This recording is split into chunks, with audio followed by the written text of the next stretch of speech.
Dear doctors, good morning. आज जो हमने टॉपिक लिया है आज के वेबिनार का, वो टॉपिक आपको पता ही होगा कि उस टॉपिक में हम क्या डिस्कस करने जा रहे हैं। उस टॉपिक में मोस्टली हम जो डिस्कस करने जा रहे हैं कि कैसे हम अपने क्लिनिक को स्टार्ट करें और कैसे इसको सक्सेसफुल बनाएं। उसके लिए क्या हमारे माइंड सेट होना चाहिए, क्या हमारा माइंड मेकअप होना चाहिए, क्या प्लानिंग होनी चाहिए उसकी, ये सारी चीजें हम इसमें डिस्कस करेंगे। कोई ज्यादा बड़ा वेबिनार नहीं चलने वाला है, सिंपल सा है, बट बहुत ज्यादा आपके लिए ये समझ लीजिए जरूरी है। अब इस ग्रुप को निर्माण करने का मेरा उद्देश्य सिर्फ यही है कि आज से हम कोशिश करेंगे कि हर संडे को डिफरेंट टाइप ऑफ टॉपिक्स पर हम यहाँ इस ग्रुप पर डिस्कस करेंगे। आपके जो टॉपिक हो आप टॉपिक लिख करके ग्रुप पर डाल सकते हैं। उनमें से बहुमत वाला टॉपिक उठा लिया जाएगा जिस पर ज्यादा लोग सहमत हैं, उस टॉपिक पे हम अपने एक्सपीरियंस डिस्कस करेंगे। तो चलिए शुरू करते हैं। देखिए, आप स्टूडेंट हो या आप कॉलेज से पास आउट हो चुके हो या कोई भी आप में से एमडी कर रहा हो, एमडी मेडिसिन में हो या किसी में भी कर रहा हो या एमएस कर रहा हो, हर व्यक्ति को अपनी लाइफ में क्लिनिकल प्रैक्टिस तो करना ही है। यदि वो क्लिनिकल प्रैक्टिस नहीं कर रहा है तो आप ये मान के चलिए कि इन फ्यूचर पैसा कमा लेंगे, जॉब्स में कितना पैसा मिलेगा, जॉब से पैसा कमा लेंगे, बट एक जो हमारा एक सम्मान होता है जिसके लिए हमने डिग्री की, हम सभी इस चीज को जानते हैं कि डिग्री हमने क्यों की है, तो वो हमारा उद्देश्य तभी पूर्ण हो पाता है जब हम एक चिकित्सक के रूप में कार्य करते हैं, क्योंकि हमारे नाम के आगे वैद्य या डॉक्टर लगता है, तो हमें चिकित्सा तो करनी ही है। अब जब जो चूंकि ऐसा है कि मेरी भी जब डिग्री कंप्लीट हुई तो मुझे भी नहीं मालूम था, मेरे फ्रेंड्स वगैरह बोलते थे कि यार क्लिनिक ओपन कर लो, क्लिनिक ओपन कर लो, आप तो लोकल के रहने वाले हो, आप क्लिनिक ओपन करेंगे तो आपको इन फ्यूचर ये बेनिफिट मिलेगा। मैंने थोड़ा डिले किया क्लिनिक ओपन करने में, मुझे जानकारी नहीं थी कि भाई कैसे किया जाता है। अभी मैं आपसे पूछूं कि क्लिनिक ओपन करना है भाई, कैसे क्लिनिक ओपन करोगे, आप कहोगे कुछ नहीं सर, हमें क्लिनिक ओपन करने के लिए क्या करना है, टेबल लेनी है, ब्रेंच लेनी है, चेयर्स लेनी है, पंखा लेना है, ये लेना है, वो लेना, लेकर के बैठ जाएंगे और कर लेंगे। ये क्लिनिक ओपन करना नहीं इसको बोलते, इसको बोलते हैं आपने सामान उठा करके एक जगह पर रख दिया। क्लिनिक ओपन करने के बाद आपके माइंड सेट क्या होना चाहिए कि भाई क्लिनिक ओपन कर दिया तो कैसी जगह ओपन करना है, लोकेशन कैसी होनी चाहिए, उस लोकेशन पे क्या लोग वहां अवेलेबल हो पाएंगे, मेरे एरिया में आयुर्वेद का कितना स्कोप है, यदि नहीं है तो मैं उस स्कोप को कैसे बढ़ाऊंगा, लोगों को आयुर्वेद में जागरूक करने के लिए क्या करूंगा। ये सारी चीजें हमारे माइंड में होना चाहिए। प्लस सबसे इंपॉर्टेंट पॉइंट जो है वो ये है कि क्लिनिक ओपन करना है, बट मैं प्रैक्टिस किन चीजों पे करूंगा, मेरा इंटरेस्ट किस चीजों में है, या मुझे अच्छे तरीके से ट्रीटमेंट किन चीजों में आता है। जनरल प्रैक्टिस करूंगा या क्रिटिकल केयर की प्रैक्टिस करूंगा या इमरजेंसी ट्रीटमेंट की प्रैक्टिस करूंगा, इस पर डिपेंड करता है आपके क्लिनिक का सेटअप। जनरल प्रैक्टिस करते हैं या क्रिटिकल केयर की प्रैक्टिस करते हैं, लगभग एक जैसा सेटअप आप उसमें बना सकते हैं, बट इमरजेंसी प्रैक्टिस में कई बार आपको बड़े सेटअप की जरूरत पड़ती है, काफी पैसा खर्च होता है। तो मैं फिलहाल सभी से यही बोलूंगा कि आप क्लिनिकल प्रैक्टिस जब भी स्टार्ट करें, एक छोटे से स्तर से स्टार्ट करें, छोटा हो भले ही एक कमरे की जगह हो। जो मैंने अपना एक्सपीरियंस बताऊं, मैंने तो बहुत छोटे से स्तर से किया। मैंने छोटे से स्तर से क्या किया, मैं तो जब स्टार्ट कर रहा था, आयुर्वेद में क्या होता है, कॉलेज के अंदर हमारी डिग्री पूर्ण हो जाती है, कोई कुछ सिखाता नहीं है, ना कोई नॉलेज होती, तो क्या रहता है कि हम पहले खुद को टेस्ट करते हैं। तो मैंने टेस्टिमोनियल के बेसिस पर क्या किया, अभी तो आपके समय पे वेबिनार और कई डॉक्टर्स अपना ज्ञान देने के लिए आ रहे हैं, हमारे समय पे ऐसा कुछ नहीं होता था जब हम डिग्री कर रहे थे उस समय पे। और ज्यादा समय नहीं बीता आपके और मेरी डिग्री के दौरान, मुश्किल से 3-4 साल, ज्यादा 5-6 साल, बहुत से बहुत ज्यादा मैं आपसे सीनियर होऊंगा। बट फिर भी इन दौरान ऊपर से जब से कोविड आया है, कोविड की एक अच्छी खासियत रही कि कोविड में लोगों ने अपना ज्ञान शेयर करना शुरू किया, क्योंकि वो भी घर पे बैठे थे, आप भी घर पे बैठे थे, वेबिनार पे वेबिनार, शॉर्ट कोर्सेज वगैरह ये चले। हालांकि उस चीज को बहुत से लोग क्रिटिसाइज करते हैं कि शॉर्ट कोर्स करके पैसे बना रहे हैं, ये कर रहे हैं, वो कर रहे हैं। भाई आज से पहले तो पैसे देकर भी आप किसी से ज्ञान नहीं ले पा रहे थे, आज एक मिनिमम अमाउंट में आप किसी से कुछ तो सीख रहे हैं।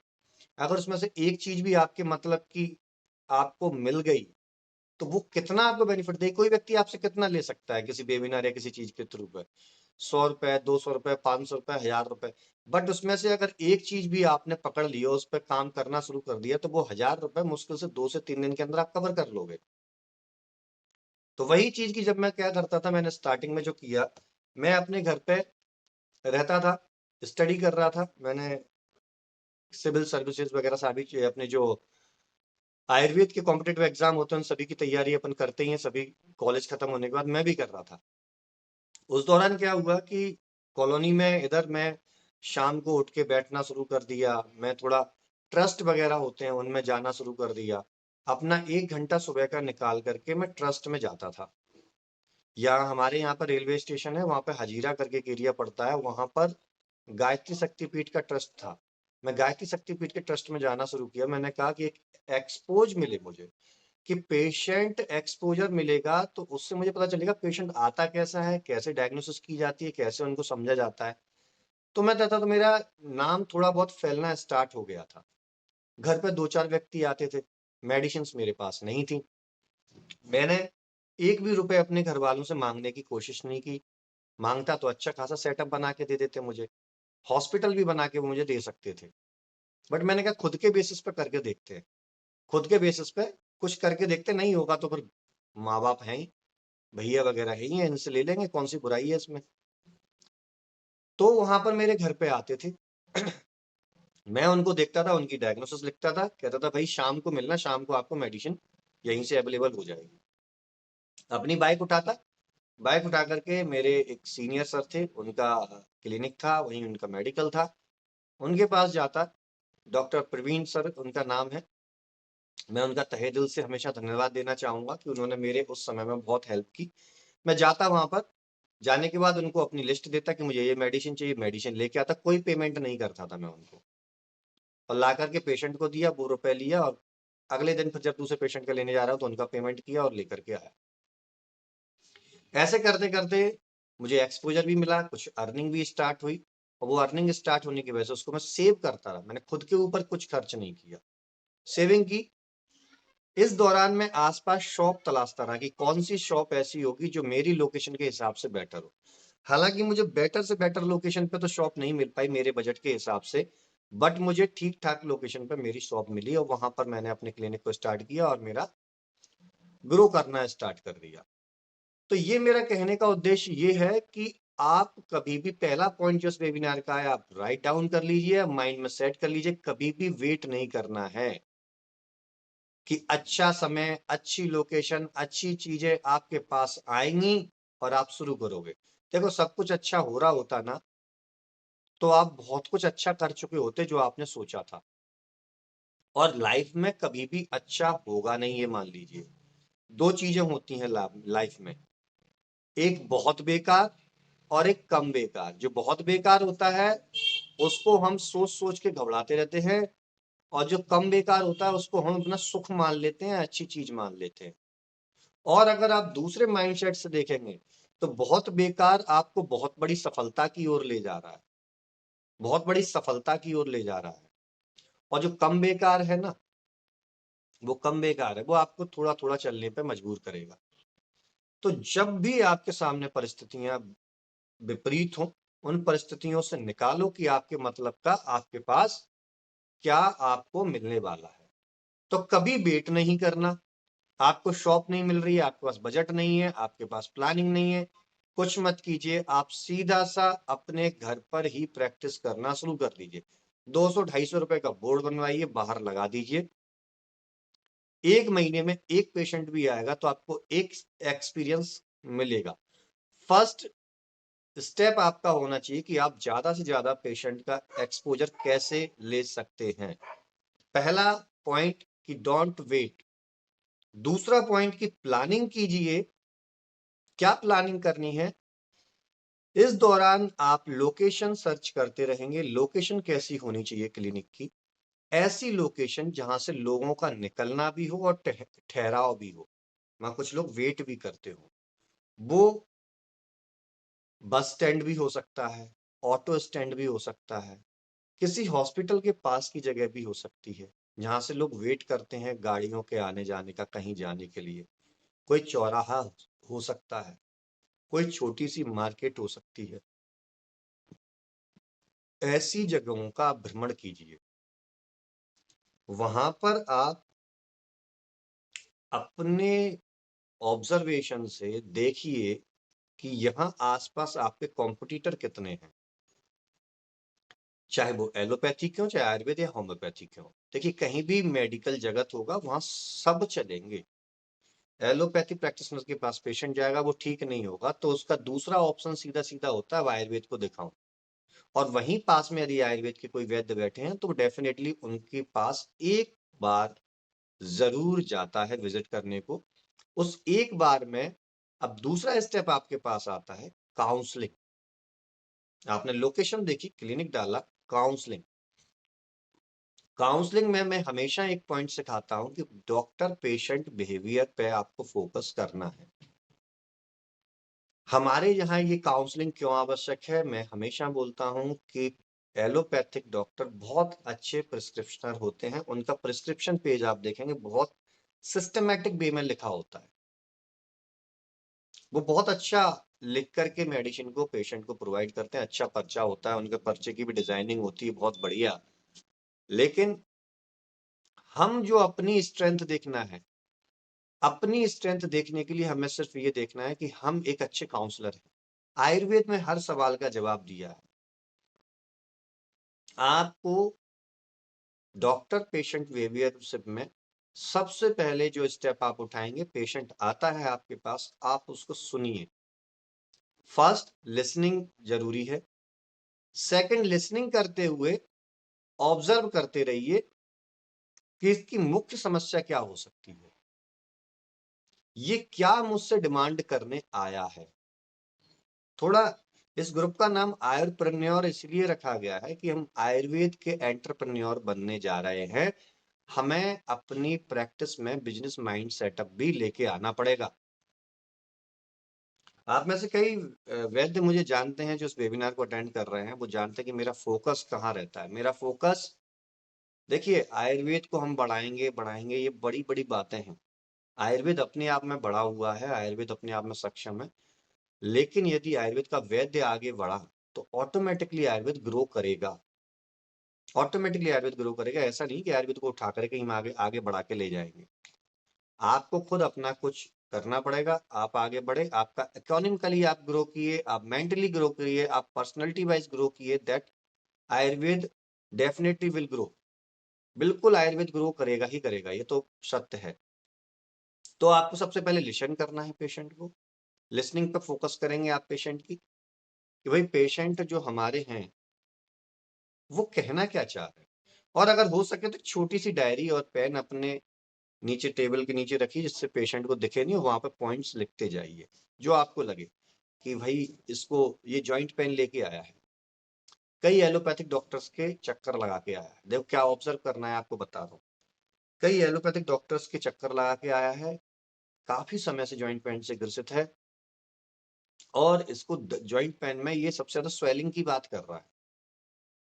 इसको हर डिजीज में 10 से 12 सिम्टम मिलते ही मिलते हैं, है ना। मिनिमम 3-4 तो मिलेंगे, लेकिन उसमें से एक ऐसा सिम्टम होगा जो पेशेंट के माइंड को ट्रिगर कर रहा होगा, बार बार उसको यहाँ पर फोकस कर रहा हो कि यार मेरी स्वेलिंग बढ़ रही है। मेरे तो बहुत, किसी को कोई स्वेलिंग नहीं देखेगा तो कोई क्या देखेगा, कोई स्वेलिंग नहीं देखेगा तो कोई ये देखेगा कि मेरे बहुत ज्यादा दर्द हो रहा है, बहुत ज्यादा दर्द हो रहा है। तो आपको उसी पर्टिकुलर चीज का सबसे पहले सॉल्यूशन देना है। काउंसलिंग करते वक्त आपको उस पेशेंट को ये रियलाइज कराना है कि आप इतने समय तक वहां पर भटक के आए हैं, आपको यहाँ पर परहेज फॉलो करना पड़ेगा, यहाँ पथ्य पथ्य का पालन करना पड़ेगा, जो मैं बताऊंगा वो करना ही पड़ेगा। आयुर्वेद में सबसे बड़ी समस्या यही होती है। एलोपैथी में क्या होता है, डाइक्लोफेनेक सोडियम 50 मिलीग्राम या 100 मिलीग्राम 1 BD उन्होंने दे दिया कि भाई इसको खाइए, परहेज करना है करिए, नहीं करना है मत करिए। पेशेंट इसीलिए वहां पर चला जाता है। हमारे पास दिक्कत क्या है कि हमारे पास आता है, हम उसको उठा करके एक लिस्ट दे देते हैं कि भाई ये चीजें कर लीजिए। अब वो क्या है, वो कहता है कि यार एक तो मेरे स्वाद को ये खत्म कर रहा है, मैं किसी चीज को खाने का प्रयास करूंगा तो भाई इन्होंने तो मना कर दिया, इतनी सारी चीजें बता दी, तो वो नहीं आता। तो उसको पथ्य पथ का पालन कराना थोड़ा मुश्किल होता है। हम ट्रीटमेंट में कभी नहीं पीछे हटते। आप आयुर्वेद की कोई सी भी मेडिसिन उठा के दे दीजिएगा, डेफिनेटली काम करती है। बस फर्क इतना होगा कि यदि आपने पर्टिकुलर डायग्नोसिस बनाई है तो वो कुछ दिनों के अंदर तुरंत फास्ट रिलीफ देगी, और यदि आपने पर्टिकुलर सही डायग्नोसिस नहीं बनाई है तो थोड़ा समय लेकर के वो रिजल्ट देगी, बट रिजल्ट जरूर देती है। लेकिन पथ्य पथ्य का पालन उसने नहीं किया तो आप कितनी भी अच्छी डायग्नोसिस बना लीजिए, वो बिल्कुल काम नहीं करती है। मैं अब एक एग्जांपल आपको बताता हूँ।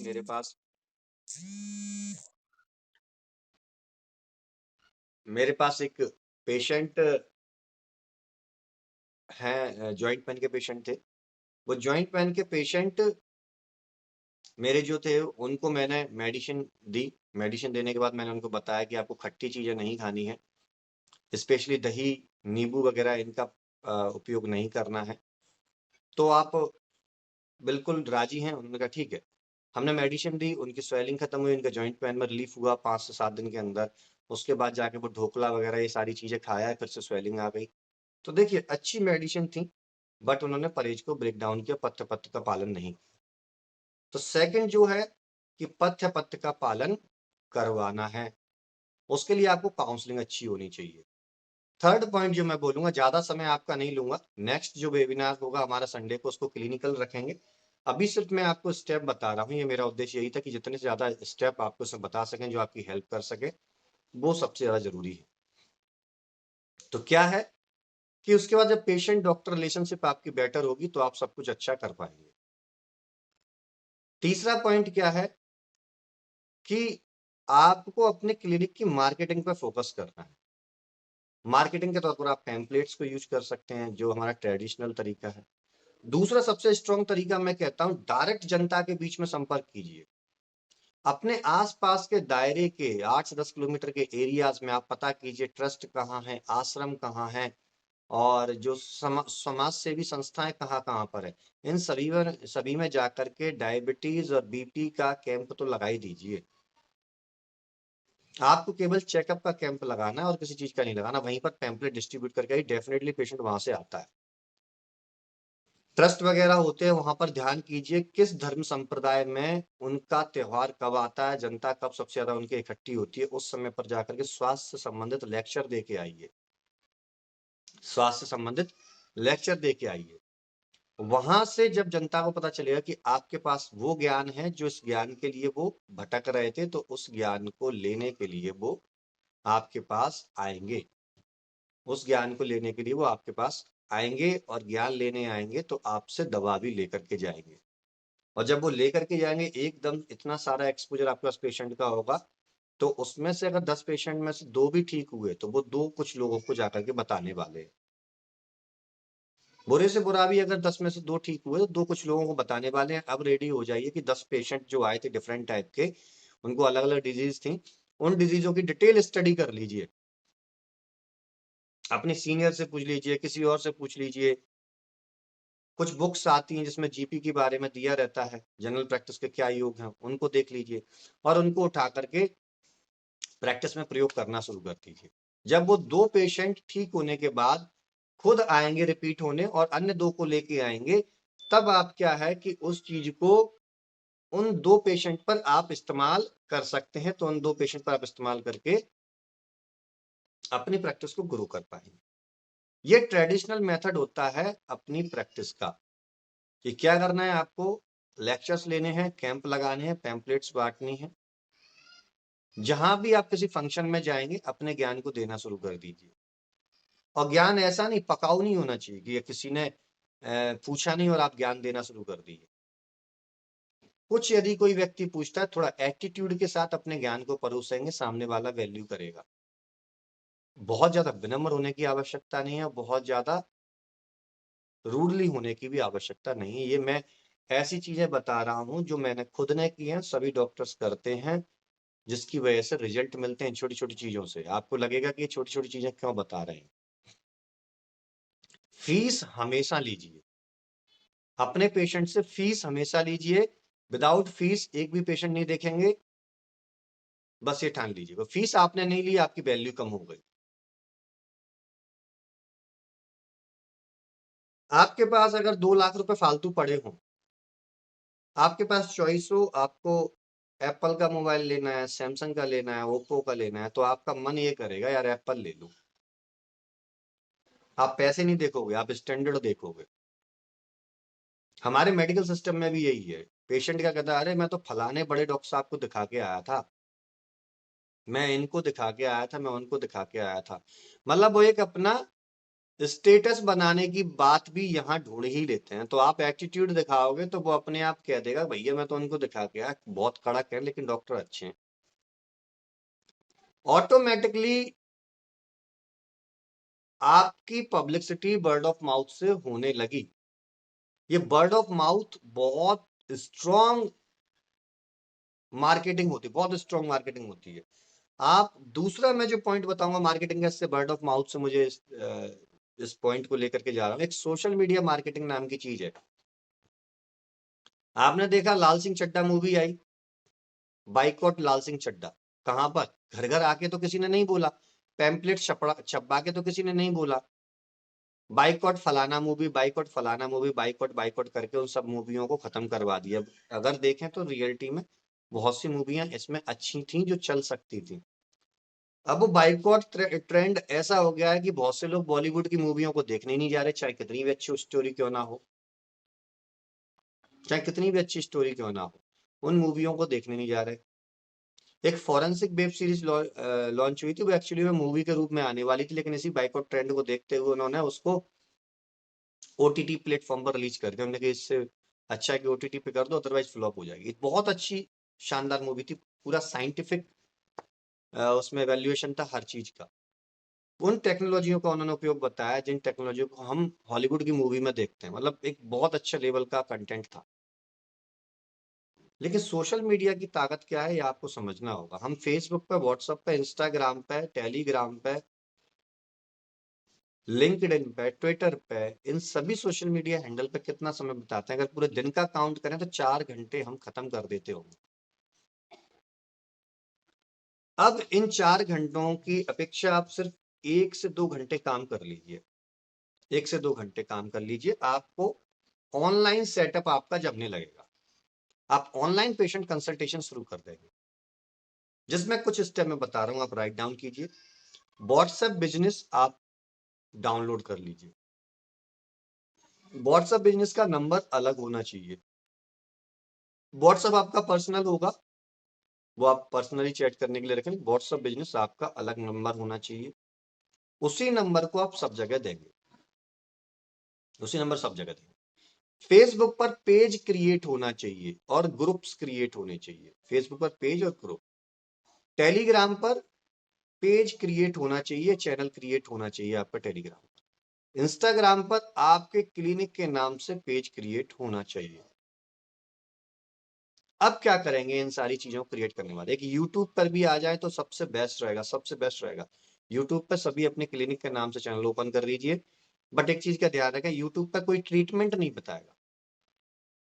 आप डिजीज की डायग्नोसिस और उसके कुछ नुस्खे बता सकते हो, बट ट्रीटमेंट मत बताना। ट्रीटमेंट बताने से हमारा आयुर्वेद समुदाय बदनाम होता है, क्योंकि हमें मालूम है प्रत्येक व्यक्ति का रोग अलग है, उस रोग के हिसाब से औषधि चयन भी अलग अलग हो जाता है। अगर मुझे प्रतिशय हुआ है तो मेरा रीजन अलग हो सकता है, मेरी प्रकृति अलग हो सकती है, मेरा देश अलग हो सकता है, मेरी जलवायु अलग हो सकती है, तो ट्रीटमेंट भी अलग हो सकता है, परहेज भी अलग हो सकता है, खान पान भी, बहुत सी चीजों का अलग हो सकता है। तो हमें ट्रीटमेंट नहीं बताना है, हम बदनाम होंगे। और समाज सेवा भी हमें ज्यादा नहीं करनी है, क्लियर कट बोलता हूँ, आप इन चीजों को ध्यान रखिए। अब क्या करेंगे कि व्हाट्सएप बिजनेस आप जब स्टार्ट करेंगे तो व्हाट्सएप बिजनेस पे प्रोडक्ट का कैटालॉग आता है, आप उसको ओपन करिएगा। उसमें अपने जो भी प्रोडक्ट हैं, आप काउंसलिंग करते हैं, आप योगा क्लासेस किसी को प्रोवाइड करते हैं, आप हेल्थ क्लासेस, आप डाइट क्लासेस, आप न्यूट्रिशन क्लासेस, आप बीपी कैसे मैनेज करके रखें, अटैक से कैसे प्रिवेंट हो, ऐसे यदि कोर्सेस आप ऑनलाइन वीडियोस के फॉर्म में अगर प्रोवाइड करते हैं किसी पेशेंट को, तो उसका वहां पर लिंक आप डाल सकते हैं, लिंक डाल सकते हैं, और उन वीडियोस को सामने वाला व्यक्ति आपसे परचेज कर लेगा, पहली चीज।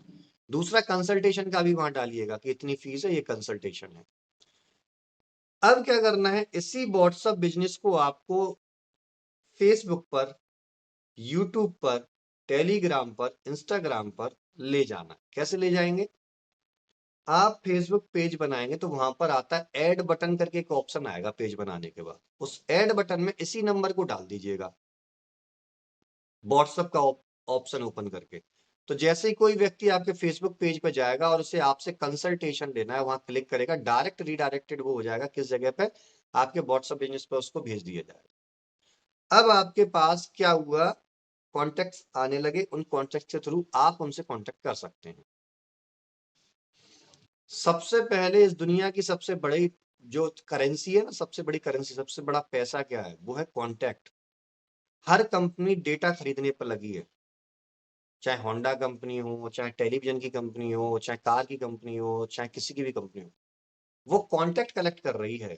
गवर्नमेंट से या कहीं से भी कैसे भी करे कॉन्टैक्ट कलेक्ट करती है। आपके पास आते हैं ना कि कंपनियों के कॉल, आपने तो नंबर नहीं दिया होता, लेकिन आते हैं। उनको मालूम है 100 लोगों को कॉल कराएंगे, 2 लोग कन्वर्ट हो जाएंगे। 1000 को कॉल लगाएंगे, 20 कन्वर्ट हो जाएंगे, 20 से बिजनेस वो ले लेंगे। और 10,000 को लगाएंगे तो 200 कन्वर्ट हो जाएंगे। ये रेशियो वो लेकर के चलते हैं। तो इस तरीके से फेसबुक पर आप क्या करेंगे? रोज अपने फेसबुक पेज पर या एक दिन छोड़ के या सप्ताह में 2 दिन ऐसा रूटीन बना लीजिएगा। जैसे आपको मालूम है पहले एक शो आता था, क्योंकि सास भी कभी बहू थी, उस सीरियल के लिए रात के 10 बजे के लिए सब बैठे रह जाते थे। ऐसे ही सबको मालूम होना चाहिए कि डॉक्टर साहब का इस दिन को इतने बजे आर्टिकल आने वाला है, वीडियो आने वाला है, इनके पोस्टर्स लॉन्च होने वाले हैं, तो इनको हम देखने के लिए बैठेंगे। लोगों को जोड़िए, लिंक भेजिए, उनको इनवाइट कीजिए, तो उसमें जुड़ेंगे। वहां आपका वीडियो होगा, उस वीडियो पे आपका नंबर होना चाहिए, उस पर लिखा होना चाहिए कि कैसे आप कंसल्ट कर सकते हैं हमसे।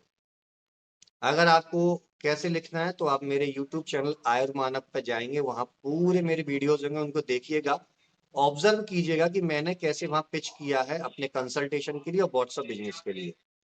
जब व्हाट्सएप बिजनेस पर आपके लोग बाग आएंगे यूट्यूब से या अन्य चीजों की वजह से, तो आप डेफिनेटली वहां उनसे कांटेक्ट कर पाएंगे। थोड़ा ये साउंड प्रॉब्लम आ रही है क्योंकि मेरा रोड के किनारे मकान है, तो ऐसी चीजें आती रहेंगी। अपने रूम से ऊपर कर रहा हूँ बातें, तो उसके लिए माफी चाहता हूँ, लेकिन जो चीज बोल रहा हूँ उस पर फोकस कीजिए। फेसबुक पेज से आपके पास वो बंदे आएंगे, हो सकता है फेसबुक पर डायरेक्ट इंक्वायरी भी है। उसी कंटेंट को, उसी वीडियो को आप यूट्यूब पर डालिए, उसी वीडियो को आप इंस्टाग्राम रील में डालिए। सबसे बड़ी चीज बता रहा हूँ, यूट्यूब शॉर्ट्स और इंस्टाग्राम रील को सबसे ज्यादा फेमस किया जा रहा है, क्योंकि आने वाला फ्यूचर, अगर आप डिजिटली शिफ्ट नहीं हुए तो आप बहुत बड़ा धोखा खा जाएंगे। और 1 रुपए आपका लगना नहीं, नेट का रिचार्ज आप करा ही रहे हो, उसी नेट में आपका काम चल जाना है। टेलीग्राम पर आप एक ऐसा ग्रुप बनाइए जहां लोगों से जुड़ने के लिए बोलिए आइए मेरे ग्रुप पर जुड़े, और इसको यूट्यूब वीडियो में भी बोलिए, टेलीग्राम पर, वो इंस्टाग्राम वीडियो में भी बोलिए, और सब जगह बोलिए। उनसे बोलिए कि मैं ऐसा ग्रुप बना रहा हूं जहां पर आप कैसे लंबे समय तक स्वस्थ रह सकते हैं। अलग अलग बीमारियों के बारे में आपको वहां जानकारी मिलेगी, कोई चार्ज नहीं है, 0 चार्ज है। आपने अपना ऑनलाइन क्लिनिक भी खोल लिया। फिर आप उस चीज से पेशेंट को रिडायरेक्ट करेंगे अपने उस पर, और पेशेंट रिडायरेक्ट होगा तो आप अपने किसी व्यक्ति से उसको, या एक असिस्टेंट हो, नहीं तो खुद ही डायरेक्ट कॉल आप कर सकते हैं। और उसको ये ना बताएं कि डॉक्टर साहब बात कर रहे हैं, किसी और के नाम से कर लीजिए, कैसे भी कर लीजिए। आप किसी और से, फ्रेंड से, दोस्त से, घर में किसी से भी करवा लीजिए कि सर आपने क्वेरी की थी, आपको इससे संबंधित कंसल्टेशन चाहिए था, हमारे डॉक्टर से आप कंसल्ट ले सकते हैं। उस कंसल्टेशन को लेने का चार्ज ये है, और इतने बजे आपकी मीटिंग फिक्स हो सकती है। तो आप ऐसे करके वहां से परचेज कर सकते हैं। एक और मार्केटिंग होती है, इसको बोलते हैं हेल्थ कार्ड मार्केटिंग। जैसे आयुष्मान कार्ड है, ऐसी हेल्थ कार्ड। उसमें आप क्या कर सकते हैं? अब 200 रुपए आपने उसका हेल्थ कार्ड का रखा कि 200 रुपए का हेल्थ कार्ड है, इसमें आपके परिवार के 5 सदस्यों का अगले 3 महीने तक फ्री कंसल्टेशन होगा। 3 महीने तक आप 5 सदस्यों का फ्री कंसल्टेशन दे रहे हैं। मतलब यदि आपके पास वो 5 सदस्य एक एक बार भी आते ना, तो 1000 रुपए उनके खर्च होते हैं, आपने सीधे सीधे 1000 रुपए उनके बचा लिए। अब वो आपके पास चाहे कोई बीमार हो या ना हो, लेकिन चेकअप के लिए जरूर आपके पास वो आ जाएगा। चेकअप के लिए जरूर वो आपके पास आ जाएगा कि डॉक्टर साहब से मैं चेकअप तो करा ही लूं। ठीक है, जब चेकअप के लिए आया, आप उस पेशेंट को मेडिसिन प्रोवाइड कर दोगे, आप उस पेशेंट को बता दोगे कि आपकी नॉलेज क्या है। और यही जहां एक पेशेंट आपके पास आता, 5 पेशेंट उस हेल्थ कार्ड की वजह से आएंगे। हम भारतीयों की एक प्रवृत्ति है कि हमारा 1 रुपए खर्च हो जाए तो हम 2 रुपए वसूलना चाहते हैं। अगर 200 रुपए का कार्ड उसने बनवाया है ना, तो वो 2000 वसूलना चाहेगा, वो उन 5 लोगों को 5-5 बार लेके आएगा। तो आप समझ रहे हैं मैं क्या कहना चाह रहा हूँ? आपका बिजनेस कितना ग्रो हो सकता है, आपका नाम, आपकी नॉलेज कितनी ग्रो हो सकती है। तो ये कुछ स्टेप है जिनको मैं आपको शेयर करना चाह रहा था। और अगले जो भी वेबिनार आप किस टॉपिक पर चाहते हैं, मुझे प्लीज आप ग्रुप में बता दीजिएगा, और इस वेबिनार में क्या कमियां रही, जिससे आपको क्या कमी महसूस हुई, वो भी बता दीजिएगा। तो नेक्स्ट जो संडे का वेबिनार होगा उसमें हम उन टॉपिक के बारे में डिस्कस करेंगे। चलिए आज के